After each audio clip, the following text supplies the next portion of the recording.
बिस्मिल्लाहिर्रहमानिर्रहीम। अस्सलामुअलैकुम। Previous lecture में हमने सेंट्रल सीरीज़ और नीलपोटेंट ग्रुप्स को डिफ़ाइन किया था। अब हम डिफ़ाइन करेंगे लोअर सेंट्रल सीरीज़ और फिर ये बताएंगे कि हर लोअर सेंट्रल सीरीज़ जो है ये सेंट्रल सीरीज़ है। हम इसे किस तरह से डिफ़ाइन करेंगे? Take gamma not is equal to G. हम डिफ़ाइन करेंगे by using commutator subgroups and put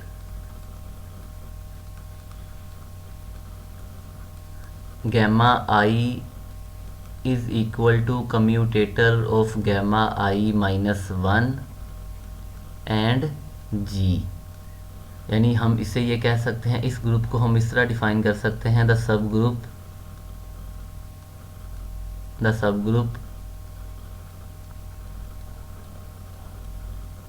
generated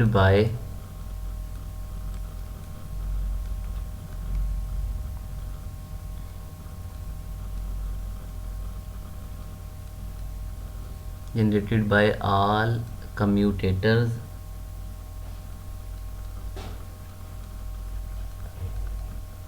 x y, where x belongs to gamma I minus 1 and y belongs to group G। अगर मैं I की जगह 1 रखूं तो ये gamma 1 है और ये बराबर होगा हमारे पास G और G के कम्यूटेटर के। क्यों? क्योंकि यहाँ आ जाएगा गैमा नॉट और वो G के बराबर है। अगर मैं I की जगह 2 रखूँगा तो ये आ जाएगा गैमा 1 और G का कम्यूटेटर गैमा 1 किसके बराबर है? यहाँ इसके बराबर है। इसकी वैल्यू पुट कर दें तो ये G ऐसा इसलिए है, हमने फाइंड करना है कम्यूटेटर। एक एलिमेंट हम यहाँ से पिक करेंगे और एक एलिमेंट हम यहाँ से पिक करेंगे। यहाँ से जो एलिमेंट पिक करेंगे वो असल में G के कम्यूटेटर के बराबर है, तो यहाँ पर भी हमारे पास कम्यूटेटर एलिमेंट्स ही हैं। अगर मैं यहाँ से x पिक करूँगा तो वो x बराबर होगा G1, G2, तो इसलिए यहाँ पर हमारे पास ये इस नोटेशन में आया। अगर 3 पुट करेंगे तो gamma 3 is equal to gamma 2 और गैमा 2 किसके बराबर है? गैमा 2 की वैल्यू हमने यहाँ पर फाइंड की थी।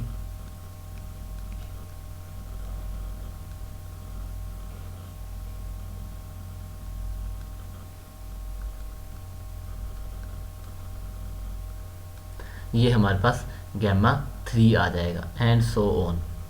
हमने प्रूव ये करना है कि हमारे पास जो हर गैमा आई है वो G में नॉर्मल है।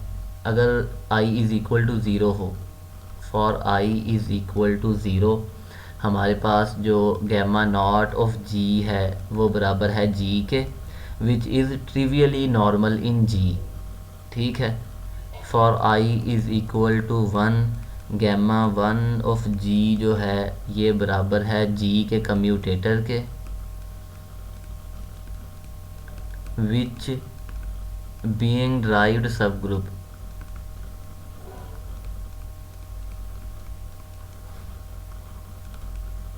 of G is normal in G, मतलब कि ये G में नॉर्मल है।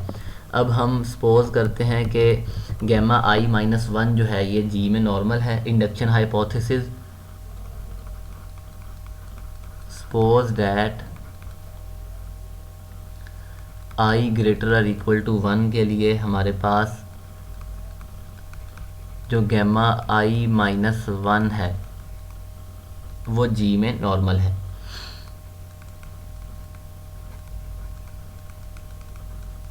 हमने प्रूव क्या करना है? हमने प्रूव ये करना है कि जो गैमा I है वो G में नॉर्मल है। अगर हमने गैमा I को G में नॉर्मल प्रूव करना है तो एक एलिमेंट गैमा I में से लें, Z belongs to gamma I, और एक एलिमेंट हम पिक करें G में से और प्रूव कर दें G इनवर्स Z G, ये अगेन गैमा I का एलिमेंट है। तो इसका मतलब ये है कि गैमा I ऑफ G है ये G में नॉर्मल है।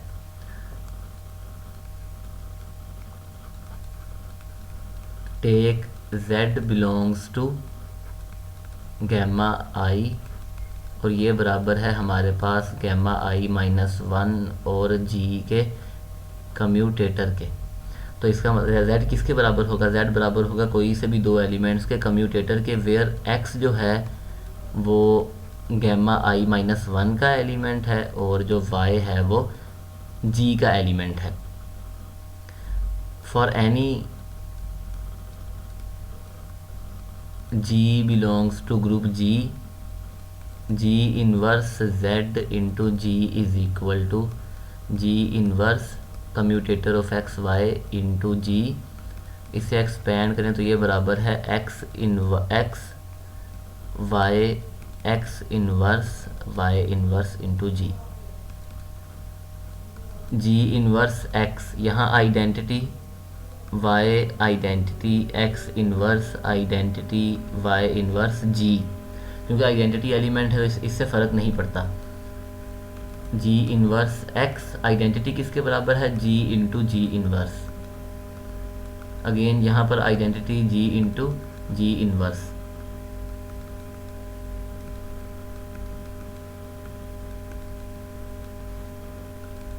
यहाँ एलिमेंट्स को कंबाइन करें तो G inverse X into G inverse Y into G inverse X inverse G and G inverse Y inverse into G. इसे फर्दर हम लिख सकते हैं G inverse X into G inverse Y into G, और इसे लिख सकते हैं G inverse X into G और उसका इन्वर्स। इसे एक्सपेंड करें तो इसी के बराबर है g inverse Y into g and उसका इन्वर्स। ये हमारे पास ए है, ये बी, ये ए इनवर्स और ये बी इनवर्स। तो असल में ये हमारे पास अब कम्यूटेटर बन गया है जी इनवर्स एक्स जी और जी इनवर्स वाई जी का। हमने प्रूव क्या करना है कि जी इनवर्स जेड इंटू जी ये अगेन गैमा आई का एक एलिमेंट है। ये किस ग्रुप का एलिमेंट है, हमने एक्स पिक किया था गैमा आई माइनस वन में से और जी पिक किया था जी में से। अब क्योंकि ये ग्रुप जी में नॉर्मल है बाय हाइपोथेसिस, तो इसका मतलब ये है जी इनवर्स एक्स जी जो है ये गैमा आई माइनस वन का एक एलिमेंट है। और ये तो ग्रुप का ही एलिमेंट है, जी का एलिमेंट है, क्योंकि जी और वाई ये दोनों जी के एलिमेंट थे। तो इसका मतलब ये है कि ये एलिमेंट गैमा आई का एक एलिमेंट है, क्योंकि ये एलिमेंट हमने पिक किया गैमा आई माइनस वन में से और ये हमने जी में से, उन दोनों का कम्यूटेटर लिया तो वो गैमा आई का एलिमेंट होगा, which implies gamma I of G is normal in G. तो अब हमने ये जो ग्रुप डिफ़ाइन किए हैं इनकी मदद से एक सीरीज़ डिफ़ाइन करते हैं, G is equal to gamma not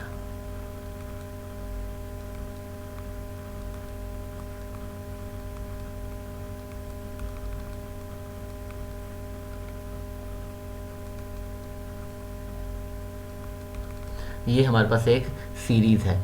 अब ये सीरीज़ लोअर सेंट्रल सीरीज़ होगी अगर ये सीरीज़ टर्मिनेट हो जाए। This series is said to be a lower central series for G if gamma k is equal to identity. एक बात ज़हन नशीन रहे कि यहाँ पर हमने गैमा आई को डिफ़ाइन किया है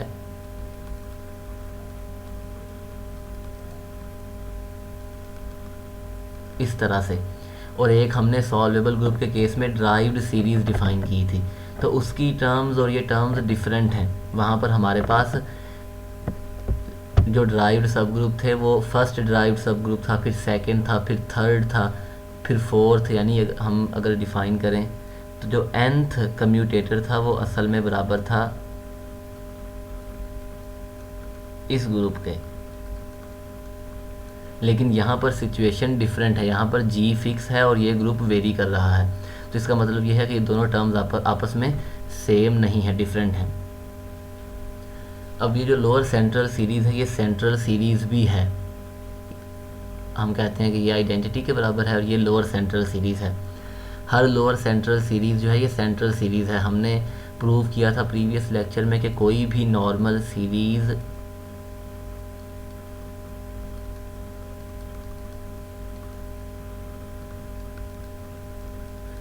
सेंट्रल सीरीज़ होगी इफ़ एंड ओनली इफ़ आप जी आई माइनस वन और जी का कम्यूटेटर फाइंड करें तो वो सबसेट हो जी आई का। यहाँ हम देखें तो यहाँ हमने गैमा आई माइनस वन और जी का कम्यूटेटर निकाला और वो किसके बराबर आया, गैमा आई के, विच इम्प्लाइज कि ये जो कम्यूटेटर है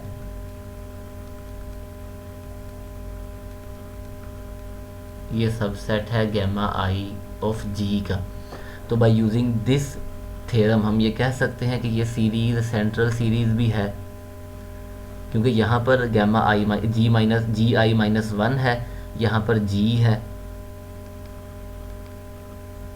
यहाँ पर जी है और यहाँ पर हमारे पास जी आई है। इन दोनों को आपस में कंबाइन करें तो ये सेम ही है, नोटेशंस डिफरेंट हैं। तो इसका मतलब ये है कि ये सीरीज़ हमारे पास लोअर सेंट्रल सीरीज़ है। हम एक और आर्गूमेंट भी दे सकते हैं इसे सेंट्रल सीरीज़ प्रूव करने के लिए, और वो क्या है कि हमारे पास जो गैमा आई माइनस वन और गैमा आई, इनकी मदद से जो फैक्टर ग्रुप बना है ये सब ग्रुप है centre of G by gamma I का। इसके लिए हम एक एलिमेंट पिक करते हैं y belongs to gamma I minus one into g and, और एक एलिमेंट पिक करते हैं g बिलोंग्स टू, और g जो है ये हमारे पास एलिमेंट है ग्रुप g का। हमने प्रूव क्या करना है कि अगर ये एलिमेंट्स जो हैं, अब y हमने यहाँ से पिक किया है तो y इंटू गैमा आई ये एलिमेंट होगा gamma I minus one by gamma I of G का। सिमिलरली ये हमारे पास एलिमेंट होगा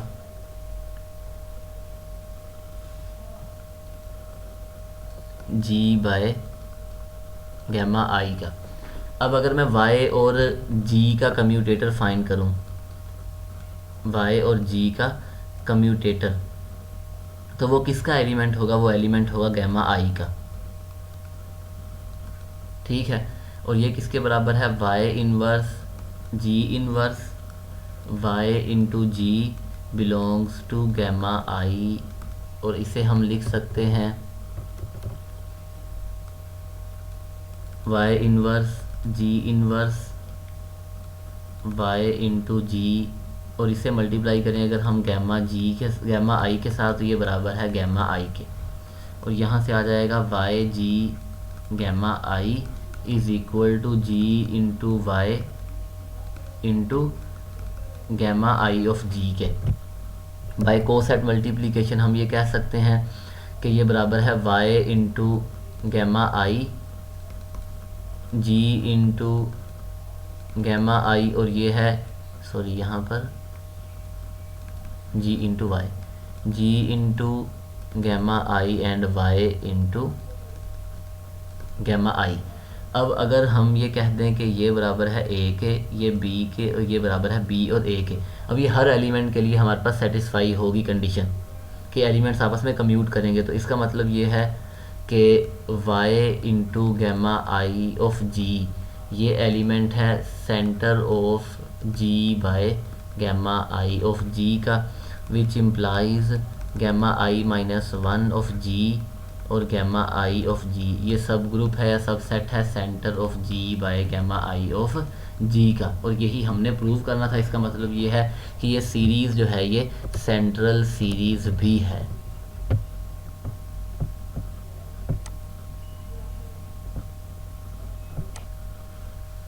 प्रीवियस लेक्चर में हमने कहा था कि हमारे पास कोई भी ग्रुप जो है वो निलपोटेंट है if it has a central series. अब हम एक और डेफिनेशन दे सकते हैं निलपोटेंट ग्रुप को, और वो क्या है, a group g is said to be nilpotent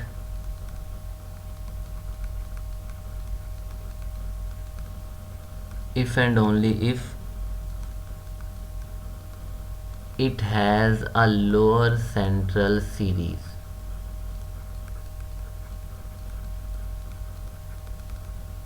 lower central series. अब हमारे पास ये जो सीरीज है इसकी लेंथ k थी, the integer k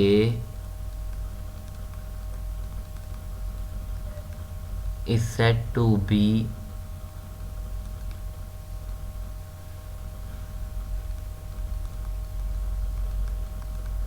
nilpotency class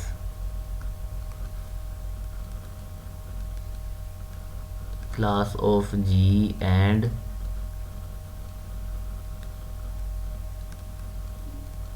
G is said to be a nilpotent group of class K।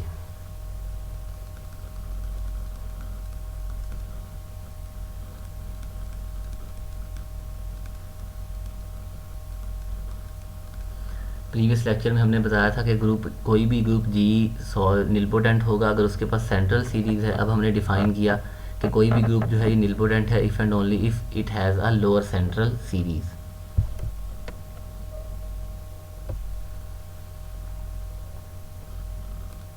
Next हमारे पास theorem है,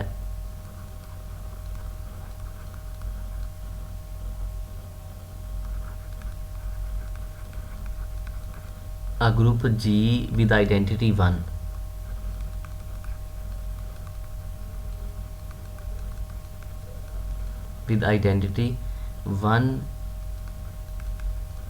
is nilpotent of class K if and only if। अब एक हम नोटेशन डिफाइन करेंगे, यहाँ पर हम ये कह सकते हैं कि नेस्टेड कम्यूटेटर्स हैं if and only if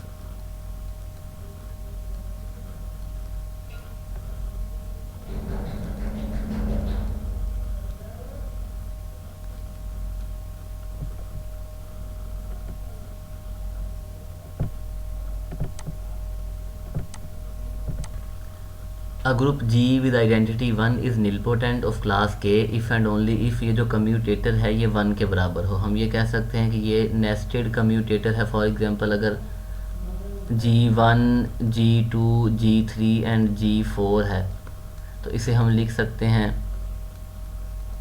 G1 G2 का कम्यूटेटर, फिर उसका हम G3 के साथ कम्यूटेटर लें और फिर उसका हम G4 के साथ कम्यूटेटर ले लें। यानी पहले G1 और G2 का कम्यूटेटर फाइंड करें, वो एक एलिमेंट आ जाएगा x का G3 के साथ कम्यूटेटर लें वो आ जाएगा y, और y का G4 के साथ कम्यूटेटर फाइंड कर लें। यानी इस तरह से हम कम्यूटेटर फाइंड करते जाएं और वो आ जाए 1 के बराबर, तो फिर जो ग्रुप G है वो निलपोटेंट है ऑफ क्लास K। या हम इसे ऐसे भी कह सकते हैं कि गैमा K जो है वो 1 के बराबर हो, तो फिर हमारे पास जो ग्रुप है वो निलपोटेंट है of class K। Previous lecture में हमने एक रिज़ल्ट प्रूव किया था, हम उसी को यूज़ करेंगे कि जो हमारे पास सीरीज़ है G is equal to G0 G1 up to Gk, ये सेंट्रल सीरीज़ थी, is a central series if and only if for G, central series for G, and so G is nilpotent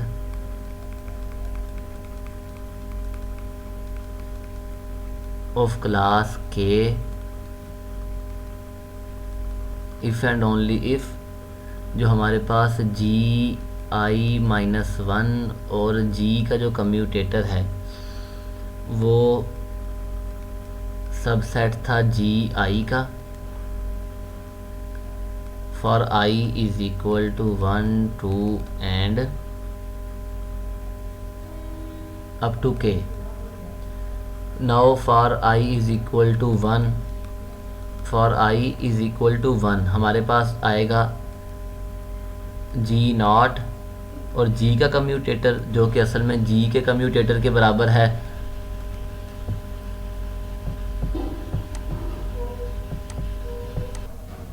अब जी आई is equal to 1 के लिए हमारे पास जी not और जी का commutator जो कि जी के कम्यूटेटर के बराबर है और ये सबसेट होगा जी 1 का। कब होगा? अगर हम यहाँ से कोई से भी दो एलिमेंट्स पिक करें, उनका कम्यूटेटर फाइंड करें तो वो जी 1 का एलिमेंट हो। और कन्वर्सली भी इफ़ एंड ओनली इफ़, यानी अगर ये कम्यूटेटर जी 1 का सबसेट है तो आप यहाँ से कोई से भी दो एलिमेंट्स पिक करें, उनका कम्यूटेटर जी 1 में होगा। और अगर आप दो एलिमेंट्स का कम्यूटेटर जी 1 में है तो फिर ये जो कम्यूटेटर है जी का वो जी 1 का सबसेट होगा। For I is equal to 2 ये बन जाएगा हमारे पास जी 1 और जी का कम्यूटेटर।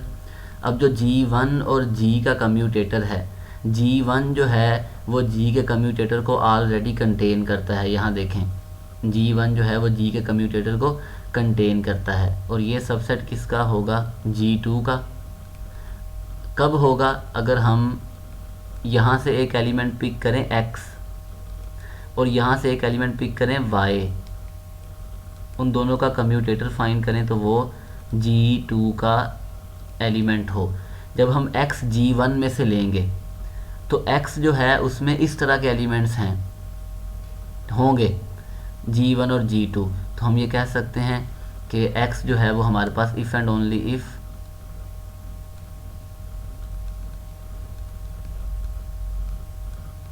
ये जो कम्यूटेटर है वो G2 का एलिमेंट हो। ये एलिमेंट हमने लिया G1 में से, ये एलिमेंट लिया हमने G में से, तो हमारे पास G1 और G का कम्यूटेटर G2 में होगा इफ़ एंड ओनली इफ़ ये जो कम्यूटेटर है वो G2 में हो। क्योंकि जब इसे फाइंड करेंगे तो ये एक एलिमेंट आएगा x का G2 के साथ कम्यूटेटर फाइंड करें तो वो G2 में है, ग्रुप G2 में है। Similarly I is equal to sorry यहाँ पर I इज़ इक्वल टू 1 है, 2 है, I इज़ इक्वल टू 3 के लिए ये सबसेट होगा G3 का। कब हो? अगर ये सबसेट है G3 का तो इसका मतलब ये है कि आपके पास जो कम्यूटेटर है G1 G2 फिर उसका हमने G3 के साथ कम्यूटेटर लिया, अब फिर उसका हमने G4 के साथ कम्यूटेटर लिया, तो ये एलिमेंट है G3 का। कन्वर्सली भी अगर ये इसका सबसेट है तो फिर ये कम्यूटेटर G3 में होगा। अगर ये कम्यूटेटर G3 में है तो फिर ये जो कम्यूटेटर सब ग्रुप है वो G3 का सबसेट होगा, and so on.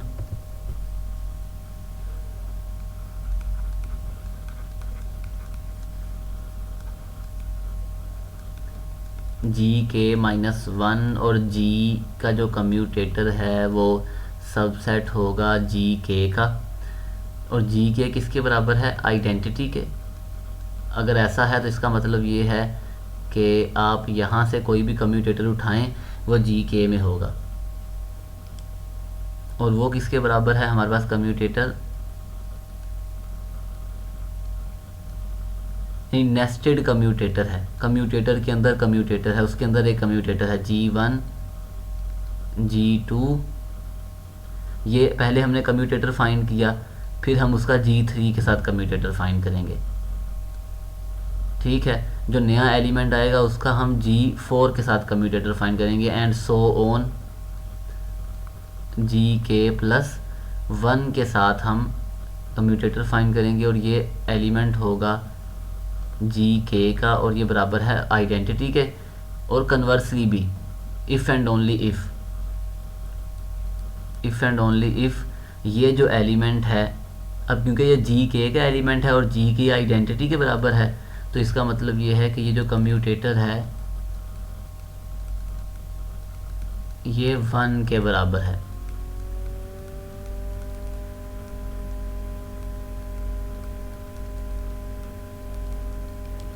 Plus 1 is equal to identity for all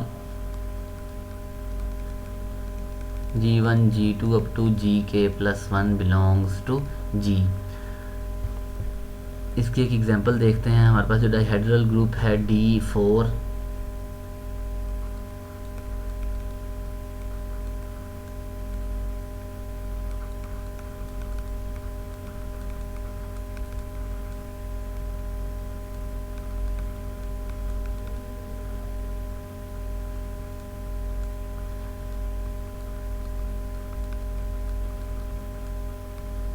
ये हमारे पास D4 है।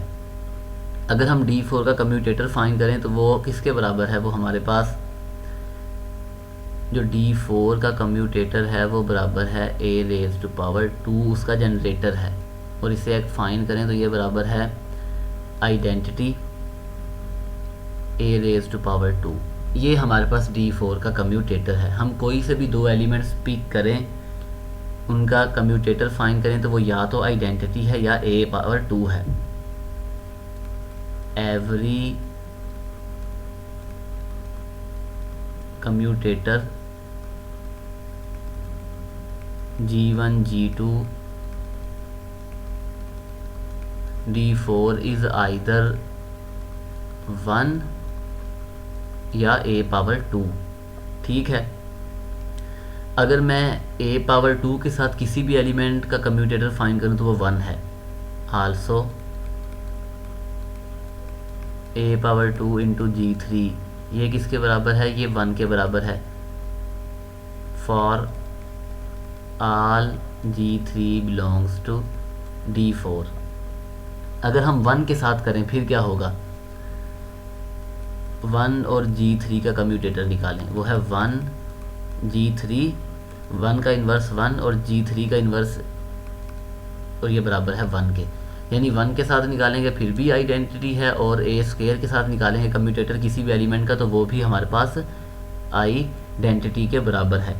हैंस हम ये कह सकते हैं कि जी देखें,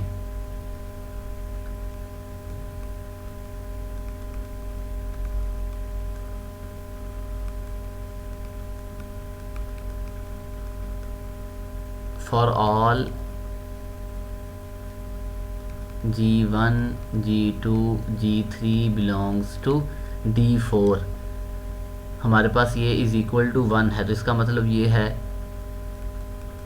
D4 इज निलपोटेंट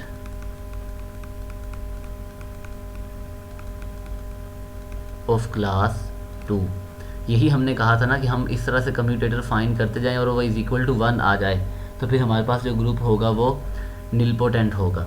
यहाँ पर हमने आप सबसे पहले G1 और G2 का कम्यूटेटर फाइंड करें, वो या तो 1 होगा या a⁻² होगा। फिर 1 का G3 के साथ, G3 कोई भी एलिमेंट पिक करें वो 1 है, a2 का G3 के साथ करें तो वो भी हमारे पास 1 के बराबर है। तो इसका मतलब ये है कि D4 जो है ये निलपोटेंट ग्रुप है ऑफ क्लास 2। सिमिलरली अगर हम S3 की बात करें, हम पहले बात कर चुके हैं कि S3 जो है ये निलपोटेंट नहीं है। अगर हम S3 की बात करें, S3 के केस में अगर हम कम्यूटेटर फाइंड करें कोई से भी दो एलिमेंट्स का, तो वो या तो 1 है या a है या a⁻² है। S3 is equal to identity a⁻² b ab a² into b। ये S3 है। कोई से भी दो एलिमेंट्स का कम्यूटेटर फाइंड करें तो वो क्या होगा? 1a या a⁻²। अब अगेन अगर हम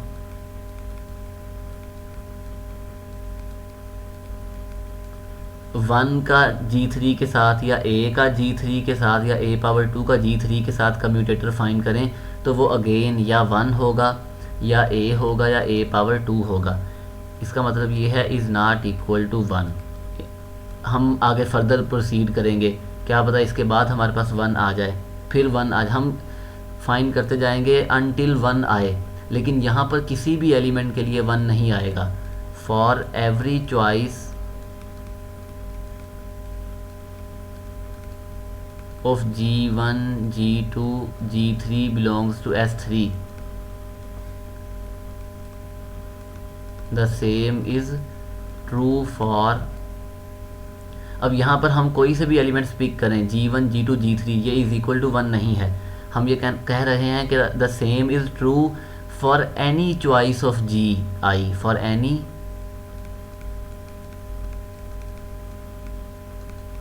एनी चॉइस ऑफ Gi, यानी आप अगेन एंड अगेन फाइंड करते जाएं, वो 1 नहीं आएगा, जो कम्यूटेटर है वो 1 नहीं आएगा। इसका मतलब ये है कि हमारे पास जो ग्रुप S3 है वो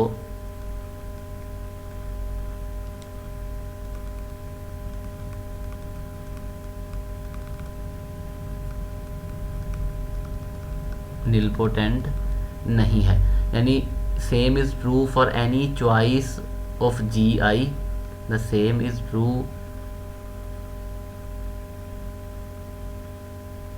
the same is true for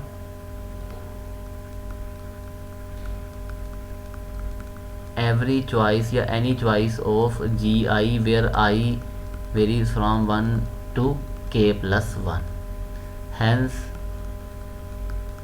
S3 is not nilpotent. क्योंकि जब हम again and again commutator find करेंगे वो या तो 1 है या a है या a⁻2 है, हमें तो चाहिए कि वो 1 आए। सबसेट ऑफ Gk जो अभी हमने प्रूव किया था, Gk इज़ इक्वल टू 1, यानी 1 के अलावा कोई और एलिमेंट ना आए आंसर में। तो इसका मतलब ये है कि S3 जो है ये निलपोटेंट नहीं है, और D4 जो है हमने भी बताया कि D4 जो है वो निलपोटेंट है।